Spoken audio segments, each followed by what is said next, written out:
7:30 a.m. and you're killing me with all the long versions of the readings, Father, I know. So hang in there. Just wanted to give you a little more time to sleep.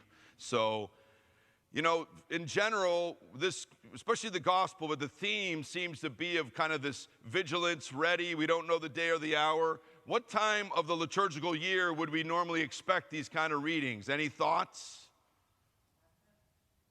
Well, beginning of Advent, and right before that, the end of ordinary time. Remember November, somehow this came up in conversation.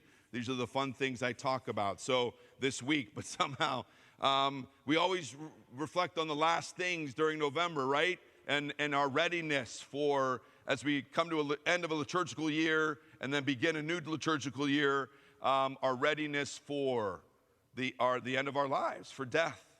And for the second coming, as well.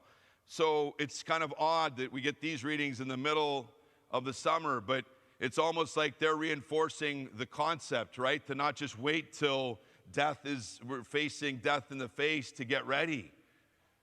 Here in maybe the summertime of life, wherever we are in the journey, that it's good to be reminded, to be vigilant, to be ready, to think about our priorities. Where is our treasure? That tells us where our heart is. So good to just step back and have a little summer step back and reflection on that. But, the other piece, the fact that you are here, and we've talked about this before, but uniquely maybe even this weekend, I don't know how you felt about some of the news that's come out recently in one of our local parishes, and just the frustration, sadness, anger, and you're still here. To those who've been given much, much is expected. Somehow you've been given the grace to keep. Now this 7:30 Mass crew, that's kind of your personality, right? It's just like, we're just solid, stable. The later Masses, 4:30, different personality, right? But there is something to that, this steadiness that you've been given much grace. If somehow you're able to still be here, not only just because of the news we heard this week and the frustrations of, the brokenness of our church, and just seems like it's, we just coming out of several other things and getting some new life, and then boom. But you're here. And again, that's a gift of God. And so what? The much is expected of us, right? The fact that we're amongst that whatever percent, 25% of Catholics that might be going to Mass every weekend. Much has been given. So much is expected, right? And so this idea of that somehow we've been blessed but yoked with this burden of being that faithful remnant that continues just to persevere in the midst of whatever comes. That's really the ultimate witness to our church and to our world. That this is what it's about, not just kind of this fair weather faith, but this commitment and this just grinding it out that we're called to. And so what a beautiful witness you guys give, and I want to commend you for that. And I want to encourage you in that.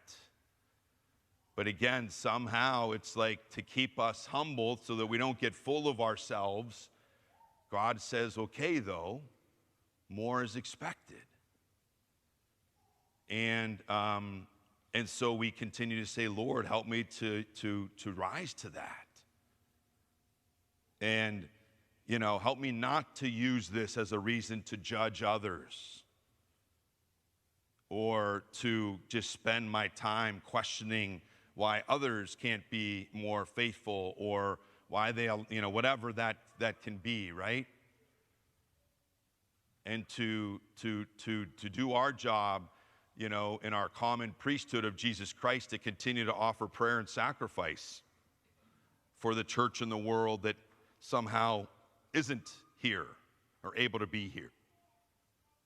And certainly, especially those who maybe it was this news this past week that was enough to kind of, break the back, so to speak, and say, okay, I'm stepping away. And to pray for them. And certainly we want to pray for the people down at St. Jude's and everybody involved, for our bishop, our diocese, and just pray for that, again, that grace of perseverance and renewal. And again, I mentioned this one of the weekday masses this week, but just this idea again of what we believe as Catholics, and Christians, that it's from these things that God brings new life. And we don't choose these things to happen, and certainly especially when they're in the circumstances like we're seeing, but we do know our God. That's what he does. He's constantly bringing resurrection from the cross and from death. He's constantly bringing new freedom and creation from sin and darkness. And so we pray and we believe that God will do it again. So again, thank you for being part of this faithful remnant, so to speak. Let's ask God, let's thank God for the grace that we are able to be here somehow, but also pray for the grace to respond to the greater expectations and demands that this great gift of faith that God has given us, that it calls us to in him.